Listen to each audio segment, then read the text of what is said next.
term fiscal program and the first semester fiscal performance, and the implementing rules and regulations related to the free tuition law. Of course, you're free to ask any questions you may want related to my department and to the economy. All right, so let's talk about the 2018 budget. Last Monday, the House of Representatives began the plenary deliberations on the 2018 national budget as another step in passing into law the General Appropriations Bill. So far, we are on track in passing the budget on time.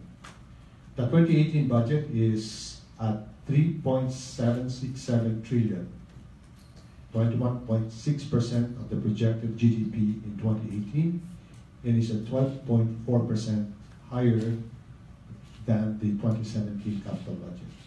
Our spending priorities remain to be public infrastructure and human capital development. So this is basically the allocation of the budget.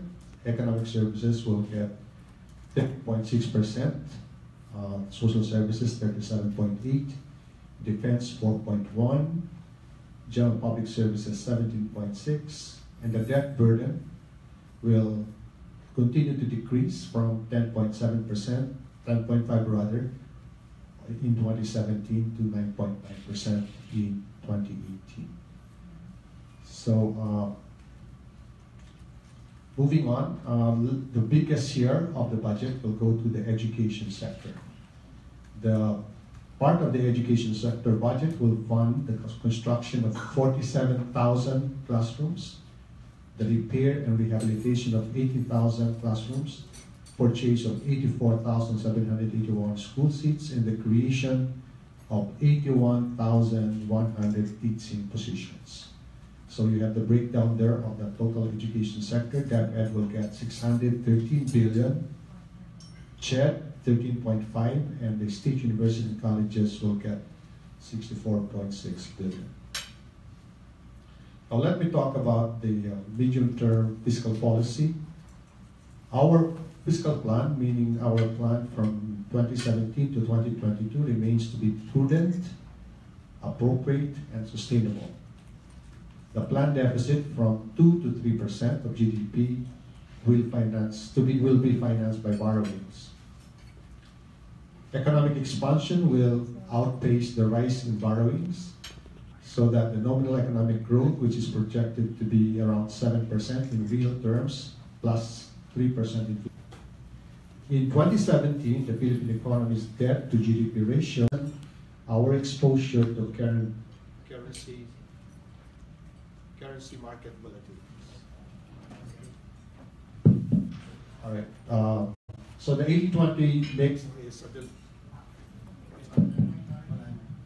the 80-20 mix.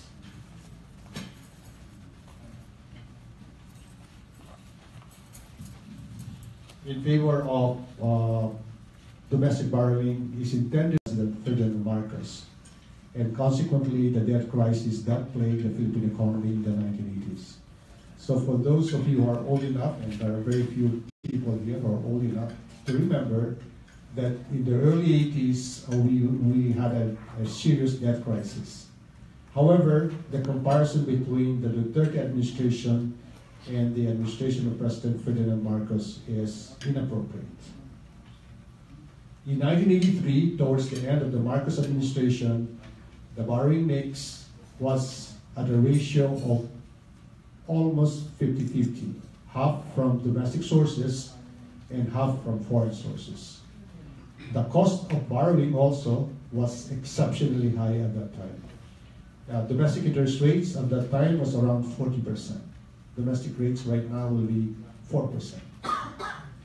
Consequently, as a result of the heavy borrowing of the Marcos administration and a series of devaluation, outstanding foreign debt grew by 312.3% just from 1983 to 1984.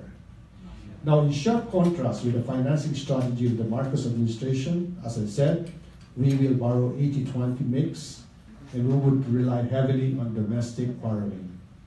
yet it would also take advantage of favorable rates and terms offered by foreign lenders. Now, another issue with respect to the fiscal side will be the so-called underspending.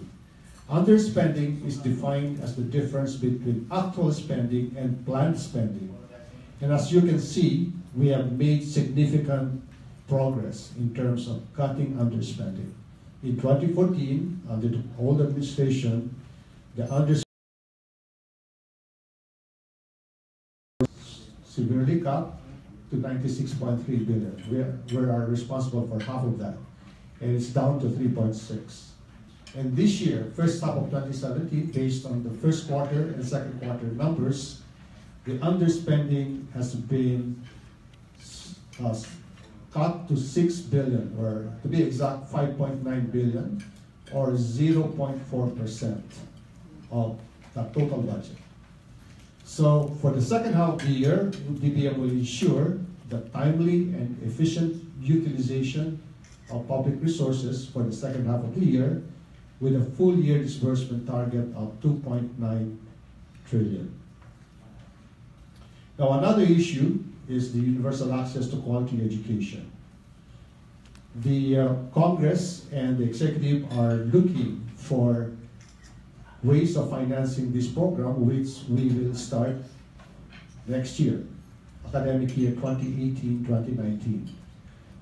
At this time, we have a preliminary estimate of the total cost of the program, which is 51 billion. Okay, this free tuition loan will cost the government 51 billion, and it will ramp up to close to 70 billion by year 4. This is gradual.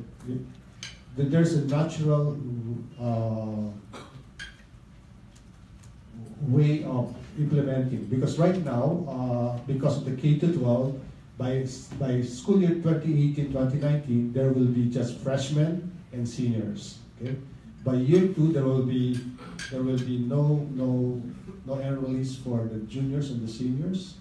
In year 3, there will be just no enrollees for seniors, and year 4, it will be full implementation. So this law exempts all enrollees from tuition, miscellaneous, and other school fees.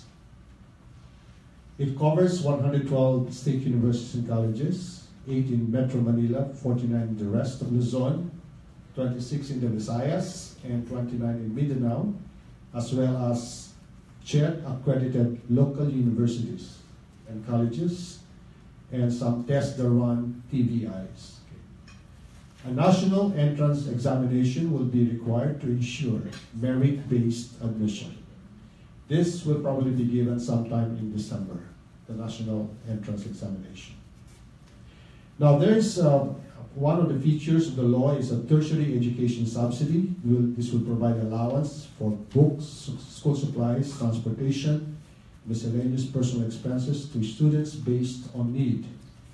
And there will be some prioritization based on whether the student comes from the 4-piece beneficiary families. And the students who are not part of the 4Ps can, of course, submit proof of income.